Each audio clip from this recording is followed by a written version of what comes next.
Great morning, great morning. I'm so glad that you are here today. We have a powerful session lined up for you. This is a great time to go ahead and share this. Let somebody know that we are live today for You've Been Dreaming at a discount. All right, so let me connect everybody. We have a few different communities joining us today. So we have everybody joining us here. Thank you so much for joining. Don't forget, this is a great time to share this live. All right, so if you are on YouTube, tell me a good morning so I can see that you're here. If you are on Facebook, give me a great morning so that I can see that you are here. I would love to know that you guys can hear me and that you are in the great morning. Room. Great morning. I'm so glad that you are here today. We have a excellent, excellent, excellent. Let me know that you're here and that you are in the room.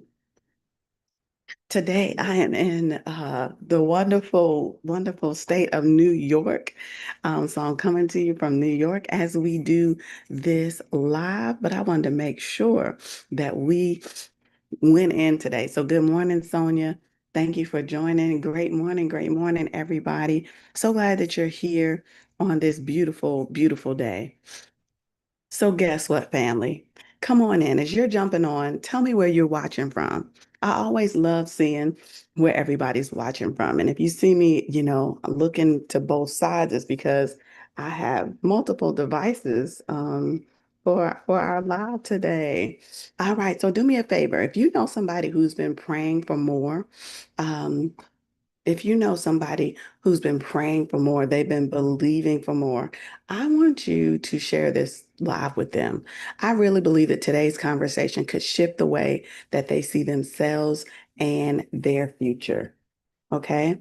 I really believe that today is going to shift something for them. So go ahead and share this with them today. If you would do them the service. Good morning, Michelle.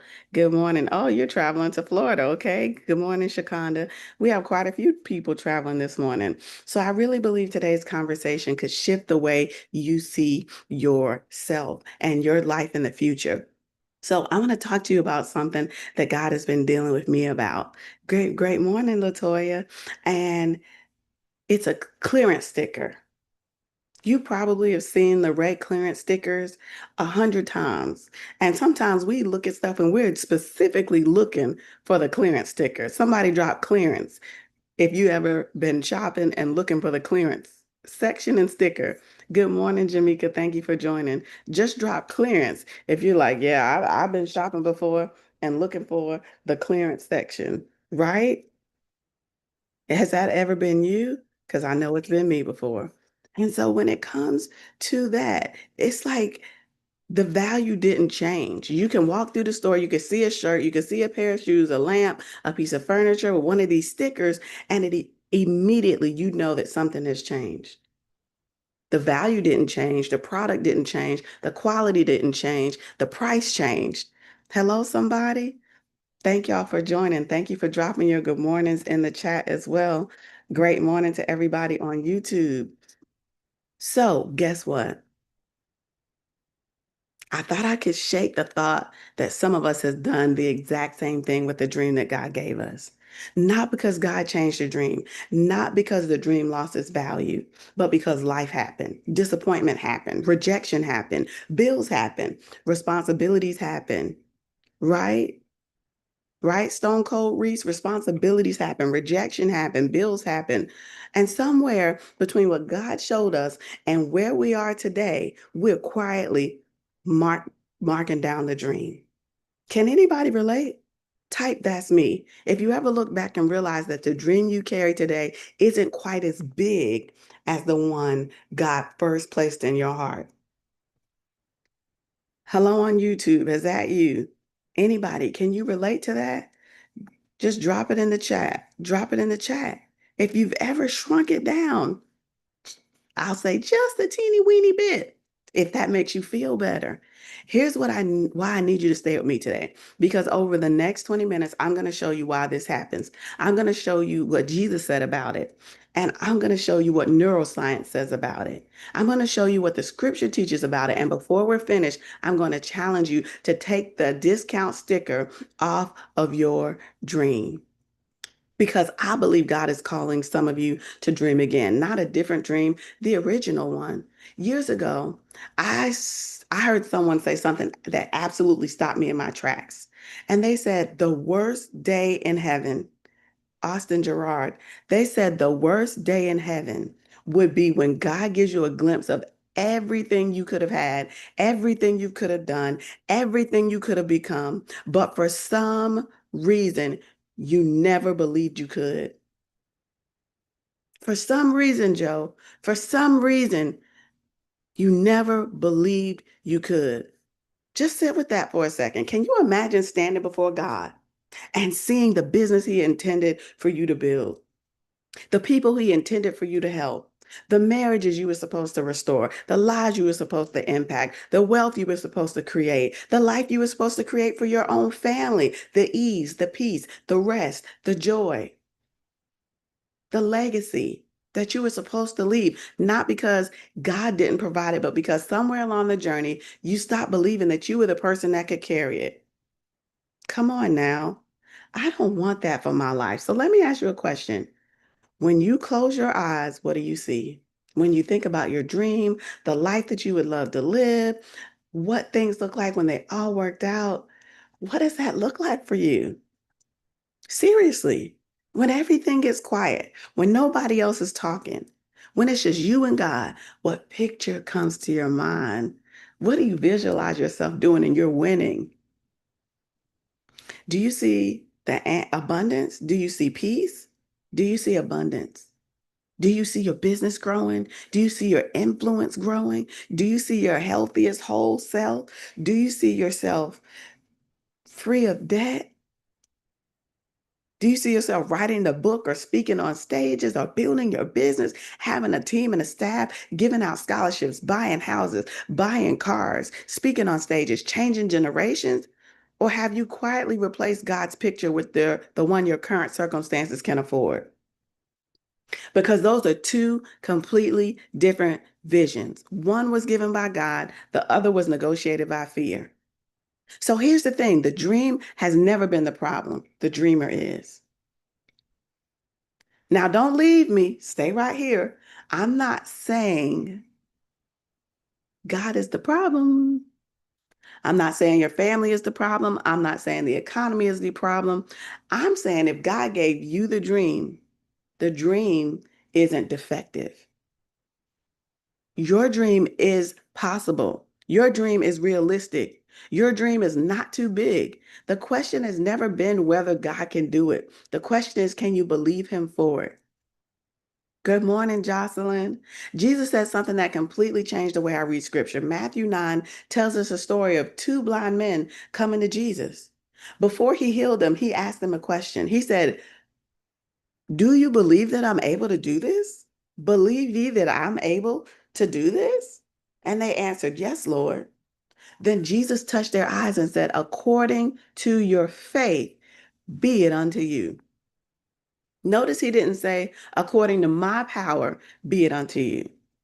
He didn't say, according to my ability, be it unto you. He didn't say, according to my resources, be it unto you. He said, according to your faith. Somebody drop my faith, my faith, my faith, my faith. According to my faith, Roderick, think about that. God's ability wasn't the issue. Their belief was. That's worth writing down because some of us have spent years asking, God, when are you going to move? And maybe heaven is asking, when are you going to believe? And show me you believe all the way. Can I remind you of something this morning? God would never place a dream inside of you that He didn't already have every intention of bringing to pass. He's not teasing you. He didn't give you this beautiful vision and beautiful dream of you serving the earth and the world for the greater good to dangle a carrot in front of your face. He's not teasing you. If he trusted you enough to place that dream inside of your heart, he already made provision for it. The problem is, somewhere along the journey, we started measuring God's promises by our present circumstances. We started asking our bank account whether we should dream big or not. I call that the money may I game. You keep seeing your dream and seeing your vision and then saying, looking at your money and saying, money, may I please do this? Money, may I? We're not playing the money may I game anymore. You have to have the courage to live from your vision and not from your circumstances. So people started asking their bank account for permission. And then we started asking our calendar whether we should dream big. Then we started asking our age. So asking your calendar looks like, oh, do I have time for this vision, for this dream? We're not asking your calendar for permission to build the dream that God put on the inside of you.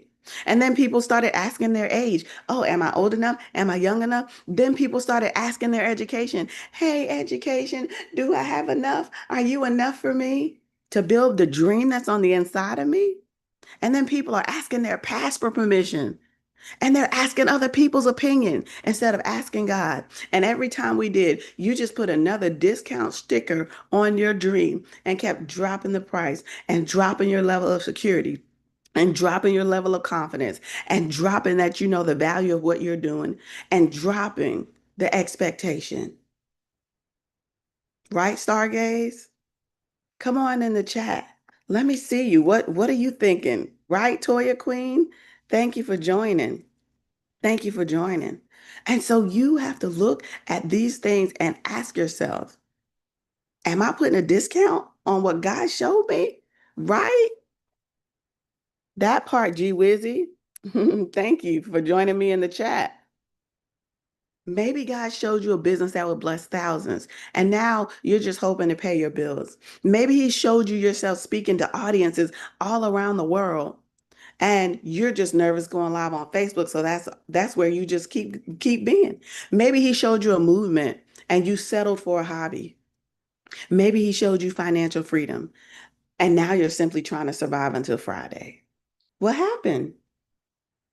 You didn't stop dreaming, you started negotiating. And that's why I want to help you reverse that today because I believe the Holy Spirit is saying something to somebody watching and it's take the discount sticker off. Do the symbolic motion. You know, when you rip a tag off, rip the tag off. Take that discount sticker off. Now, here's where I want to coach you for a minute because I don't believe most people intentionally shrink their dreams at all. It's not intentional. I don't think anybody wakes up in the morning and says, you know what? I think I'll settle today.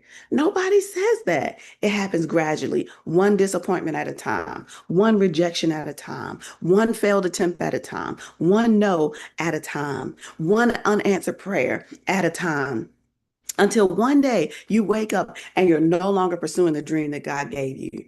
You're pursuing the version your circumstances approved. Drop a one in the chat if you can relate to this. Drop a one in the chat. Most people don't abandon the dream. They simply edit it until it no longer requires faith. Oof. Most people, they're not abandoning their dream. They just keep editing it. Well, I guess it doesn't have to be that big. Well, okay, it won't be that many people. Uh, I guess it won't be a luxury brand. It could be in the Dollar Tree. Hello, somebody? Just dropping it down, dropping it down, dropping it down. Thank you for the stars and the hearts on TikTok. Thank you so much. So let that sink in. Let that sink in because that's what discounting is. You didn't throw the dream away. You just kept editing it. God said nations. You said my neighborhood will be enough. God said a movement. You said a small little group. God said write the book. You said I'll just keep posting. God said build the business. You said I'll keep my job and maybe do this 3 hours a week. Little by little, you negotiated heaven's vision until it fit your current reality for years. But can I lovingly tell you something? God never asked you to dream according to your resources. He asked you to dream according to his promises. And here's what I've learned after coaching so many incredible people. People tell me they have a strategy problem.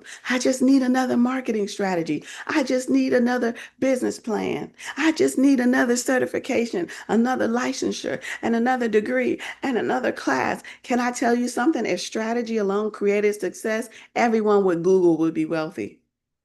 The problem isn't strategy. The problem is identity because you'll never consistently outperform the picture of you that you're holding of yourself. Let me say that again. Because you'll never consistently outperform the picture you hold of yourself. Write that down. You'll never consistently outperform the picture you hold of yourself. Think about it. If deep down you don't believe you're worthy of success, you'll sabotage opportunities. If you don't believe you're qualified, you'll keep over preparing instead of executing. If you don't believe you're capable, you'll keep waiting until you feel ready. Can I let you in on a secret? Ready is a myth. Ready is a myth. Nobody feels ready to step into the dream God gives them. Moses didn't, Gideon didn't, Esther didn't, Jeremiah didn't, the disciples didn't. The difference wasn't that they felt ready. The difference was that they actually believed God more than they believed their fear. Y'all, I'm the CEO of Pop Stars Popcorn, and my husband and I, we own Pop Stars Popcorn together, an amazing gourmet popcorn company. We have a physical location in Concord. And we also ship all over the United States, and that's Pop Stars with a Z, popcorn.com, right? But when we were first thinking about starting Pop Stars, I was scared. I was scared. And I was like, man, a physical location, that's extra overhead and all these other things, right? But I knew that that's what God wanted us to do. So I talked to my husband about it, and he was like, yep, God's with us. Let's do this. Let's do this. And so the difference is, just like I was saying, that you have to believe God more than you believe your fear. This is where neuroscience becomes so fascinating. So the brain has one primary job. It's designed to keep you alive. Its version of success is alive, which means that your brain loves what's familiar. Even if what's familiar is keeping you broke, even if what's familiar is keeping you stuck, even if what's familiar is keeping you frustrated, keeping you exhausted. Because your brain says, I've survived this before. But the moment you start dreaming bigger, charging more, speaking more, leading more, your nervous system says, now wait a minute. And not the now wait a minute make me want to shout. It says, wait a minute, we've never been here before. And do you know what your brain calls unfamiliar? It calls it danger. Danger, Will Robbins, danger. It doesn't call unfamiliar opportunity, it calls it danger. And that's why some of you procrastinate, not because you're lazy, because your nervous system is trying to protect the identity it already knows. Have you ever noticed this, Monique? The closer you get to something you prayed for, the more resistance you feel. If you recognize that before, drop a two, quick, drop a two, drop a two. And as you drop these numbers, it's literally helping the algorithm know, hey, somebody needs to hear this. People are watching, people are engaging. So I appreciate your teamwork and your support. You are a part of helping somebody's dream live today. You are a part of helping somebody's purpose be alive today. Okay, so the closer you get to something that you pray for, the more resistance you may often feel. Anybody, you finally get the opportunity and suddenly you start overthinking, second guessing, talking yourself out of it. You know why? Because your subconscious mind is saying, this isn't who we are. Not yet. That's why I tell my clients all the time, you don't procrastinate on what feels safe. You procrastinate on what challenges your identity. That's why two people can receive the exact same opportunity. One runs towards it and the other runs from it. Same opportunity, different identity. That's why I do identity work. That's why it's important to adjust your identity because your brain wants to go with what's safe. And if your nervous system, if your identity doesn't align what's new, even though it's amazing and it's powerful and it's probably what you've been asking for, if you don't retrain the identity in your nervous system to know that it's safe, it'll sabotage it every time. That's why also why vision boards are also more than pretty pictures. People think vision boards are arts and craft. No, they're identity work, they're belief work. And every time you intentionally look at the future that God has placed in your heart, you're teaching your mind what to normalize. Oh, this is normal for us. And you're saying, not only this is where I'm going, because your brain doesn't see things in future tense. When you have those pictures up, it believes it's the current reality. So your brain says, oh, this is where we live. This is so nice. Oh, that vacation spot. Oh, that vacation is so wonderful. Oh, that car. Oh, this is so beautiful. Oh, I wrote 3 books. Oh, this is so amazing who I am. I wrote 3 books. Oh, I'm married. Oh, I have children. Oh, da da da da da. Because your mind can't move consistently toward a future, it refuses to picture. So, how far you can see determines how far you will go. Wow. How far you can see determines how far you will go. That's why Habakkuk didn't say figure out the vision. He said write the vision and make it plain. Notice God didn't require all the details at first. He required clarity. Look at it, pray over it, read it, see it for yourself. Because what you see consistently, you'll eventually begin living. And what you believe, you will eventually become. I wonder, what picture have you been rehearsing? Is it a picture of abundance, a picture of failure? Is it a picture of faithfulness or a picture of yesterday? Or the picture God showed you years ago that you quietly tucked away because life got hard?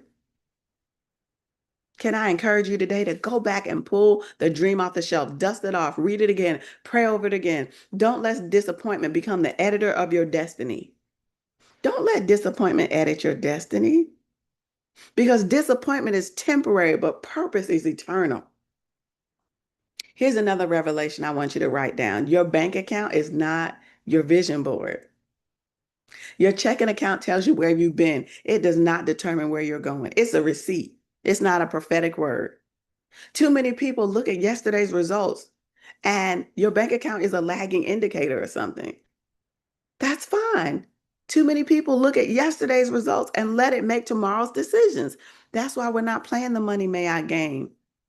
T. Raquel, Ephra, Michelle, Jamaica, Bridget. That's why we're not playing that game, Krishanda and Mia and Mitch, Maya. Dream from the promise, not from the present, not from the circumstances. Because if Abraham had looked at his circumstances, he would have never become the father of many nations. If Noah had looked at his circumstances, he would have never built the ark. If David had looked at his circumstances, he would have never walked towards Goliath. Faith has always seen something before the circumstances agree with it. And that's exactly what God is inviting you to do. Now, let me show you something in scripture because I love when the Bible confirms what we're talking about. In 2 Kings chapter 4, there's a widow and her husband had died. The creditors were coming. They're about to take her sons. Can you imagine the pressure she was under? First of all, her husband had died. Now, the only 2 people that she loves that she has left, the people are coming to take bills, loss, fear, uncertainty. Everything around her was screaming, you don't have enough. Have you ever been there? Drop a 3 if you've ever been like, I'm already stressed out. Things have seemed like they're collapsing around me. You've had bad news. You've had something bad or traumatic happen to you. And everything around you is saying, you can't, you can't, you can't. Maybe it was a doctor diagnosis or doctor's report. Maybe it was something that happened with your job or your business. Everything is saying you can't, you shouldn't, be a realistic, play it safe. That's where she was. You know, we started Pop Stars Popcorn during the pandemic. Everything was saying, no, you're not about to open a brick and mortar business during the pandemic. The whole world is changing. People can't even stand close to each other, and you want to serve people food? You want to give people samples of popcorn and let them try it, and all these people be in the same place? Come on. We could have said, oh, I don't have enough money to open a brick and mortar business, to get a location, to fill and furnish the entire store, to buy product for an entire store during a pandemic with an 8-month-old and 2 other kids, a 7-year-old and a 9-year-old. My baby couldn't even walk at that time. All the circumstances would have said, oh, you should wait until your kids are older. You know, wait until at least this one's older. But let's talk about the widow woman. So there she was. She runs to the prophet Elisha and he asked her one simple question: what do you have in your house? Now, don't miss the answer. She says, your servant has nothing except a little jar of oil. Stop right there. Did you catch that? She introduced her miracle with an apology. I have nothing except. That's what pressure does. Pressure doesn't take your gift. Pressure teaches you to minimize it. Pressure teaches you to apologize for what God has already given you. Pressure teaches you to call your business my little business, this little thing right here, my side hustle. Pressure teaches you to call your ministry my little thing, or just nothing, or that something told me. Pressure teaches you to say it's probably not that much. It's nothing special. Anybody can do this. That old thing, it's just little old me. No, that's not humility. That's fear wearing humility's clothes. And then Elisha said something fascinating. He tells her, go borrow vessels and don't borrow a few.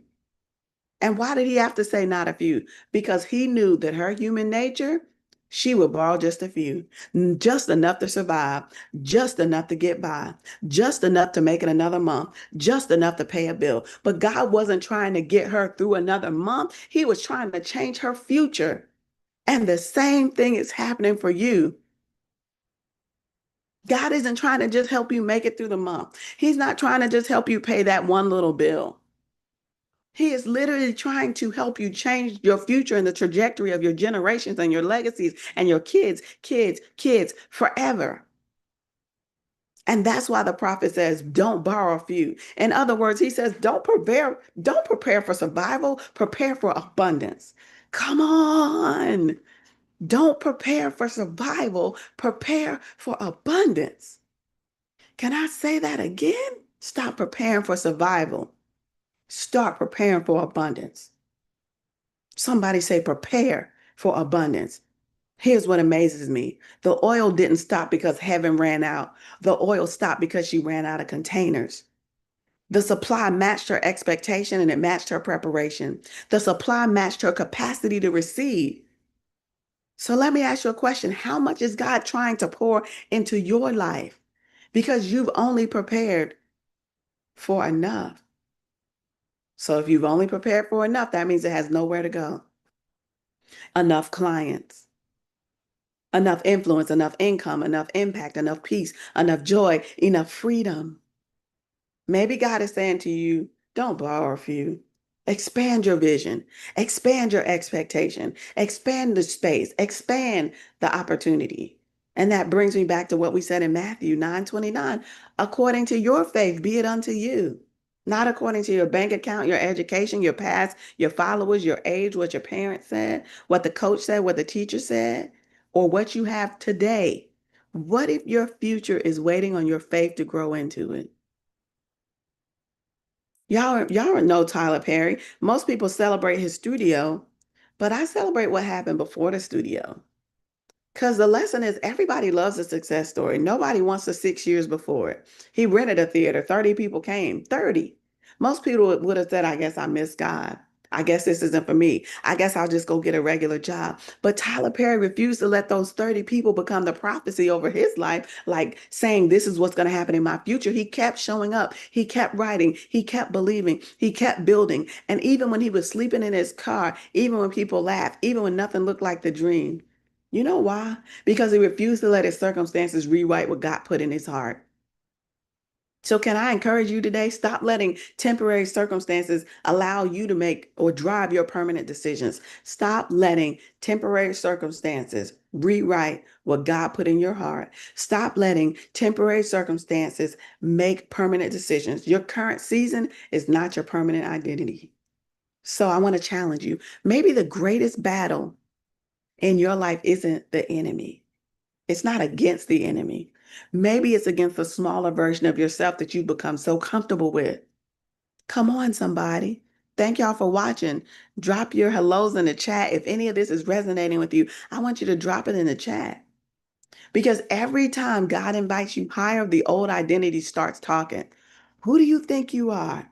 You've never done that before. Who are you to charge that? What if you fail? What if people laugh? What if they get mad at you? What if it doesn't work? Can I answer that? What if it does? What if this is the year everything changes? What if the dream you've been carrying for years is the one decision you are away from it becoming reality? What if the miracle on the other side of the belief you've been afraid to embrace is here right now? So remember the clearance sticker we started with? Remember that clearance tag that you see? You see clearance, or you see the red tag that says clearance or clearance. Let's come back to where we started. This doesn't belong on your dream. This clearance tag does not belong on your dream. It doesn't belong on your dream. Your dream is not up for sale. Your dream is not up to be discounted. That's not what we are. That's not where we are. And that's not what we're going to do. That's not where we are. So the widow didn't borrow for you. Most people really, they don't stop dreaming. They just slowly replace God's picture with the one their circumstances can afford. So your bank account became your vision board. Remember, faith sees tomorrow before circumstances agree with it. Okay? You gotta remember that. Remember that. Nobody here, I don't want anybody here to shrink your dream. You have to ask yourself, is the dream you're working on today the full version or the version you marked down? You put it on clearance. Is that what's happening to your dream?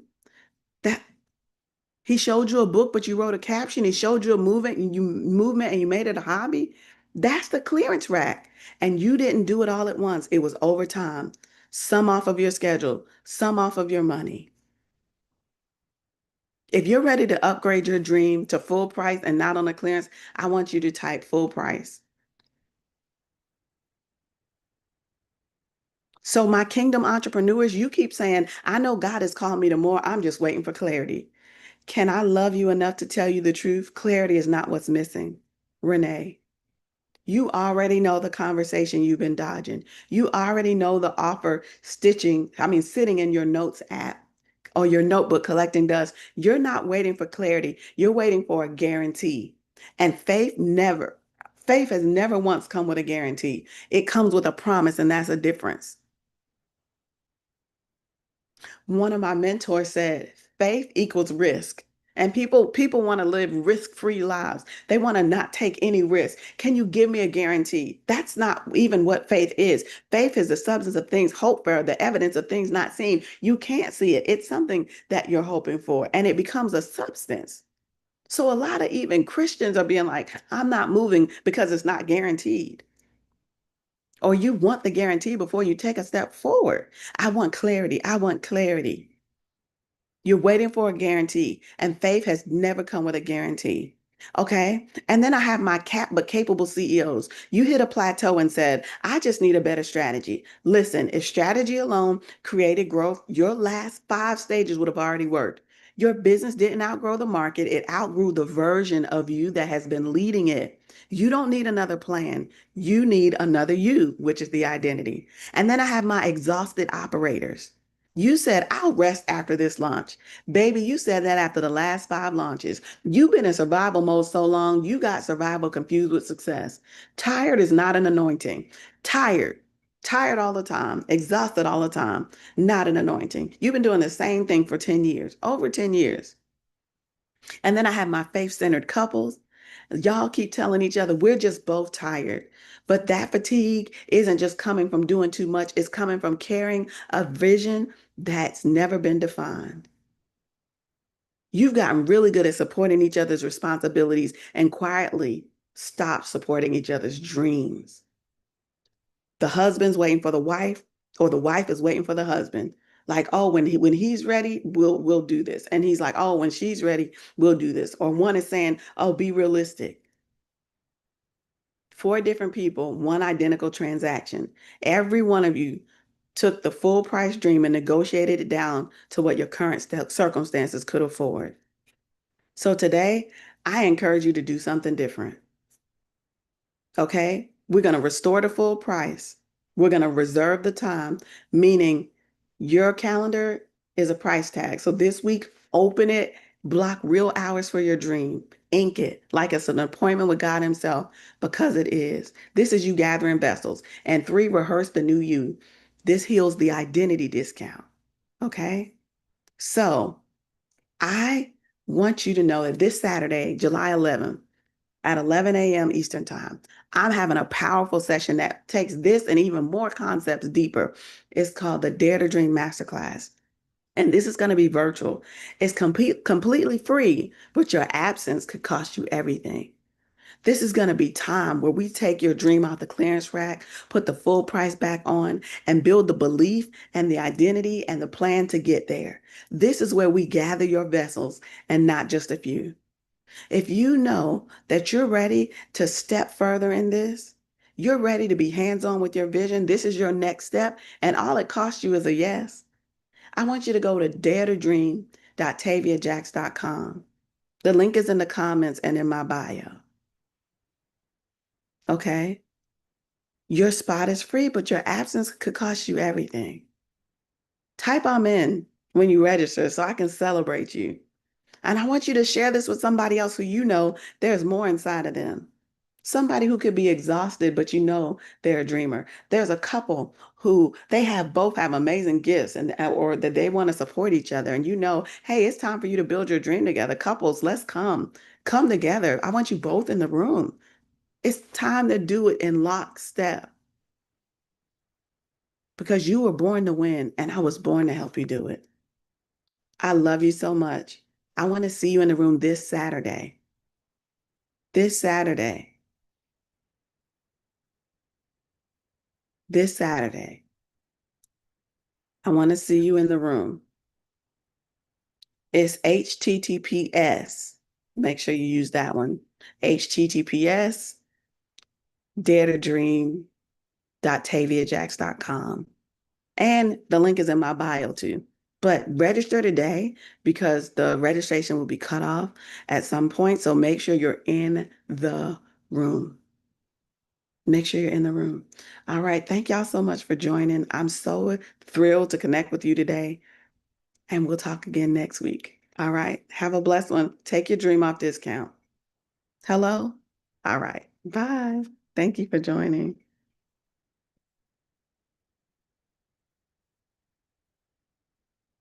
Thank you so much for joining everybody on YouTube. So phenomenal to be here with you today.